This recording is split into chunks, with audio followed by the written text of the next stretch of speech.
Oke, selamat malam Dokter Rudi. Ya, malam so. Malam juga. Dok, melihat perselisihan yang lagi ramai dibicarakan saat ini tentang skincare, menurut dokter apa sih yang harus dilakukan nih dari BP POM untuk menangani perselisihan ini yang ramai lagi terjadi?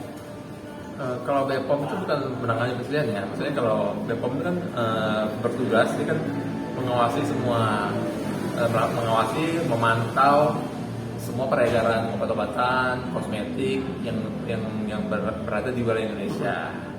Jadi ya prosedurnya kan semua dalam pengawasan BPOM. Jadi dalam hal ini ya BPOM ya kalau ada keluhan semua yang ada, jika ada yang merugikan, yang bertentangan aturan, yang dicurigai ya, itu ya kita bagian dari masyarakat ya kita wajib melaporkan kepada pihak yang bertanggung jawab ini, yaitu pihak BPOM. Karena beliau dia sendiri badan yang salah satu yang mengawasi, yang memantau semua peredaran obat-obatan dan kosmetik di Indonesia. Oke dok, satu lagi dok, gimana nih melihat Doktip yang mungkin bisa dikatakan dia seorang dokter tapi mereview alat-alat kecantikan kosmetik skincare ini direview sama dia, menurut dokter pandangan itu seperti apa nih menurutnya? Nah, kalau saya sih lebih ini ya, saya lebih mengacu pada peraturan hukum dan undang-undang Indonesia karena kita hidup di Indonesia. Jadi saya bicara ini mengacu dalam Undang-Undang Hukum Kesehatan, apalagi ini ya Undang-Undang Kesehatan nomor 36 tahun 2009. Ya, dokter sendiri maksudnya dokter ya dalam hal ini ya, beliau bagus. Beliau kan bagian dari masyarakat Indonesia, apalagi beliau kan seorang dokter, lebih mengerti bidang kesehatan dibanding masyarakat awam. Ya tujuan beliau bagus maksud saya. Memberikan edukasi, mengajarkan ke masyarakat Indonesia yang bagaimana, yang aturan-aturan yang berlaku, yang aturan yang bagusnya, yang legalnya di Indonesia, ya bagus menurut saya. Cuma ya dalam hal ini ya kita sebagai masyarakat punya keterbatasan, ya kita keterbatasan karena kita kan lingkupnya itu loh, yang berwenang itu pihak BPOM.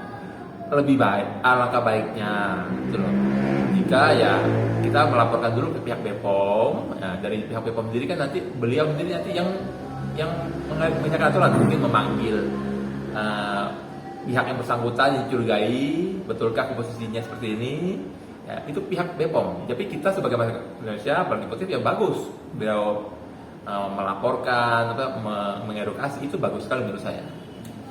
Oke dok, skincare sekarang dijadikan alat bisnis bagi orang yang ingin supaya usahanya ya bisa dikatakan cepat kaya lah, karena dengan cara menjual skincare kan itu sangat menjanjikan bisnis skincare ini. Gimana dok supaya kita bisa membedakan skincare yang baik untuk masyarakat, baik untuk kulit kita juga, seperti apa dari Dokter Rudi? Nah, ini loh ya, itu lagi mengacu lagi kita di Indonesia, undang-undang peraturan Indonesia, ya kita mengacu pada peraturan yang dikeluarkan oleh Balai BPOM. Untuk melihat suatu kosmetik ya yang bagus, yang betul legal, pakainya betul aman. Yang pertama ya itu namanya klik, KLIK. 4 item itu harus kamu cek dulu. Apa? Itu cek kemasannya dulu.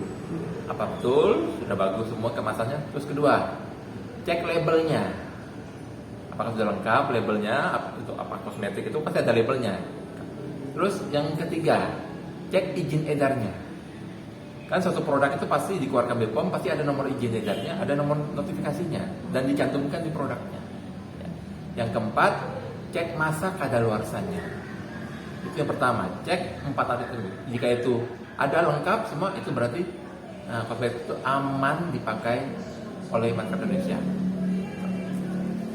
Dokter Rudi, gimana menurut pandangan Dokter Rudi seorang dokter memproduksi skincare? Gimana? Kan banyak nih sekarang nih dokter-dokter yang memproduksi skincare, menjual, itu gimana dok menurut dokter? Kalau saya bilang gini loh ya, dokter itu ya mungkin ya itu adalah suatu profesi, tapi kan beliau bagian dari individu juga. Kalau memang apakah kan nggak semua dokter itu semuanya akhirnya terjun ke bidang dokternya. Ada kan memang yang sebagian tidak, profesinya ditinggalkan mengacu pada ke bisnis, usaha dan sebagainya. Pertanyaan saya, bisa nggak? Bisa saja, kalau dokter berbisnis bisa. Cuma dalam berbisnis kan punya aturannya, gitu loh. Jika suatu dokter mau makan, dia punya satu program kosmetik, produk kosmetik ya, boleh nggak? Boleh saja. Cuma ingat, untuk ada aturannya untuk mengiklankannya suatu produk kosmetik itu, beliau tidak boleh mencantumkan profesi dokternya. Itu loh, boleh muncul, tapi ya dokternya harus tinggalkan profesinya. Cuma nama saja. Jadi profesi tidak boleh cantumkan. Ya susah saja silakan. Tapi begitu suatu yang dokter, apalagi dia sebagai bintang iklan juga, dia mencantumkan dokter, itu tidak boleh. Itu melanggar namanya etika kedokteran. Nanti itu urusannya nanti dengan Majelis Komite Etik Kedokteran gitu. Jadi ya ada aturan-aturannya. Tapi sah-sah saja ya. Sah-sah saja silakan.